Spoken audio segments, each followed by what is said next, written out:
stadium, and we proved them wrong. But, you know, for 1980, it was like the most ridiculous thing that ever happened to wrestling. We outdrew the I net, just remember, you know. I remember from reading about it, and you could tell me from being there at the time and everything. I remember apparently the thing was you turned on Bruno. He was like your mentor, and then you turned on him, and then you just became instantly the most hated guy in the entire world.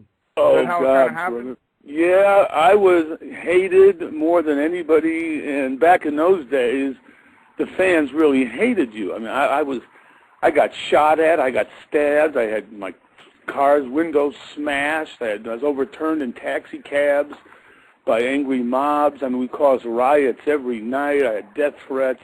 It was a different world than today. I mean, it was night and day compared to today's wrestling.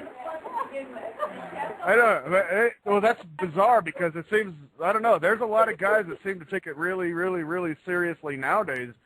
Now, Jack, what you got?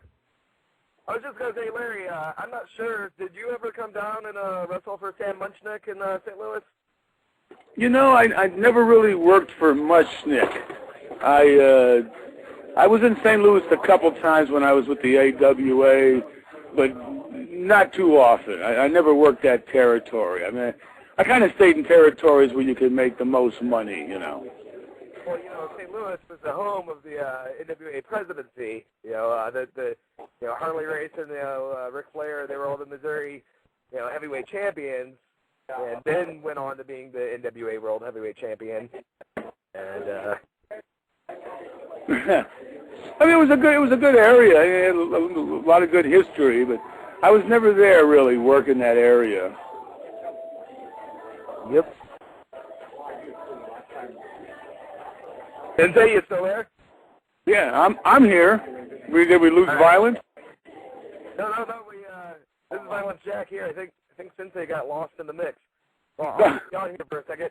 And now that I know you're a two-sport athlete, I didn't know about the golf thing. What's the? Do you have an opinion about the Tiger Woods thing? Do you think that he?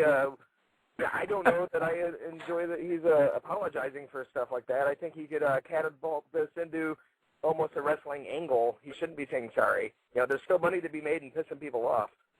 Yeah, well, you know, that's a different story, and he had a different image, and it just sounds like old Tiger Woods, one of the boys, you know. Have a few drinks, take an Ambien, the wife beats the hell out of you. Flair's wife just beat the hell out of him last week. Just sounds like Tiger would fit right in the wrestling business. Exactly. That's what, I mean, like, you look at what the UFC does, you know, and I know it's supposedly a legit, sport, but I don't buy into any of that. I think every sport's fixed. You know, you got the 2000 St. Louis Rams were, a great team, or 2001 when they went to the Super Bowl, but the Patriots got in, and you got the whole 9/11 thing going on, and, that was a work. And just like, I really think that the UFC, I mean, whether it's fixed or not, I don't know. Hey, you know what, guys? I mean, whenever it comes to betting money, like they do on all the sports, I wouldn't trust it. I mean, it's too easy. In fact, I was into Tokyo Dome the day after I wrestled Saito with a bunch of guys. We went to the Mike Tyson fight with Buster Douglas, and Vader ran up to the ring because he was a big fan with his camera. We were right there at ringside. He ran up to the ring to take a picture, and all of a sudden Buster Douglas knocked Tyson down, and the fight was over. And Leon came back white as a ghost, and I said, "What happened?" He said, "As soon as I got there to take a picture, I heard Tyson go, now, and Buster hit him and he fell down." And the reason he took a dive was in Tokyo was because right after that he came back to America and went to jail for rape. And they didn't want the heavyweight champion of the world to be in jail. So, of course, a lot of it's bullshit, That's why I never bet. That's been my theory for years and years. And that's why I really think that Tiger Woods is making a mistake. He had the opportunity to turn heel, and as long as he following you? Yeah. Oh God, I'm over here at the Ale House with some buddies chasing Rance from the Cool Academy, got Hall from the Insane Asylum, and of course the most important man around, Mr. St. Laurent. What? We got Jason Rance scheduled for next week again. He was supposed to be on last week, but him and Scott Hall apparently were getting completely blitzed out of their minds or something. Jason and Scott got blitzed last week, and they could never get back on the phone with you. They just pulled off something. Well, that's okay.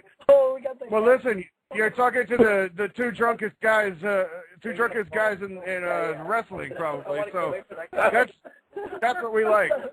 Oh God, I'm doing a radio show here, guys, man. Hey, hey, Larry, what did you think about Jason being on Tool Academy? That's the worst show, isn't it, to be on? I think. Well, you know what? I guess it's a show more for young people, but I thought he did good on it. He went there, checked it out. He found out it was bullshit. He told him to go to hell. Yeah, well, that's what I'm saying. But I mean, have you ever watched the show? Well, I watched it because he was on it. Yeah, he made me watch it 50 frickin' times. But I'm talking about. I mean, he did so good because he left it.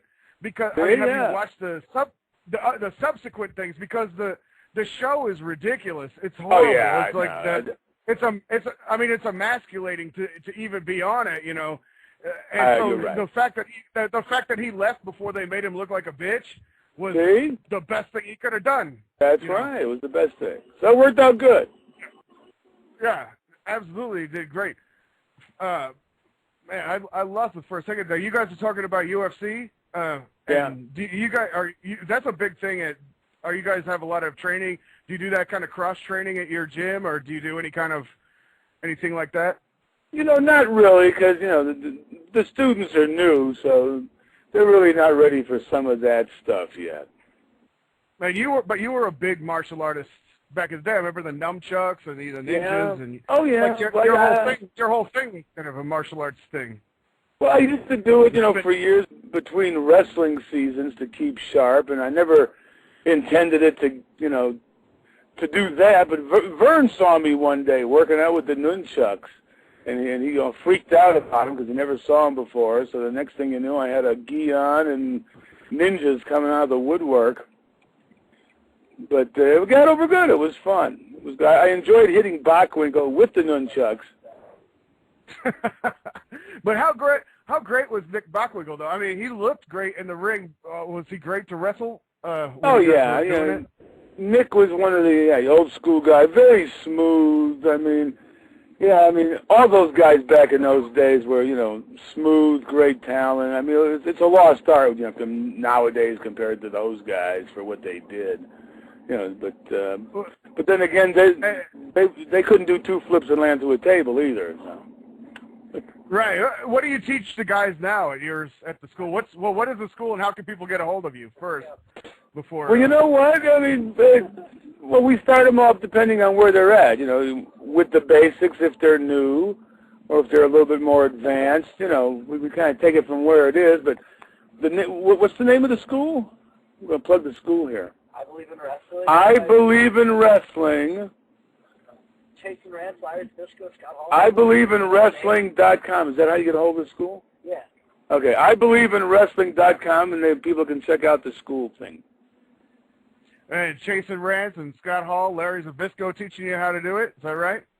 Yeah, that's pretty damn good. You're learning from the real rock stars of wrestling then. See? Right, yeah, these guys. Larry, you drink alcohol? No, I don't drink at all. I'm one of the boring guys. Yeah, I was wondering because you're still in good shape, and I'm wondering how, as I get older, how I'm going to be able to stay in any kind of shape whilst also being able to drink a little bit.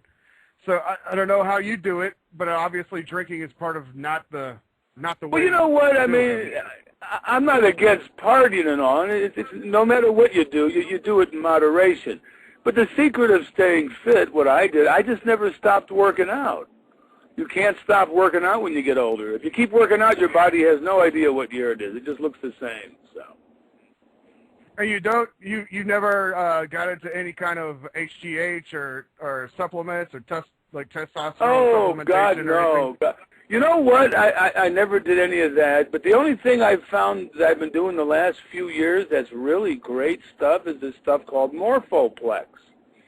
And the Morphoplex does have like tribulus in it, so there is some natural testosterone enhancers, and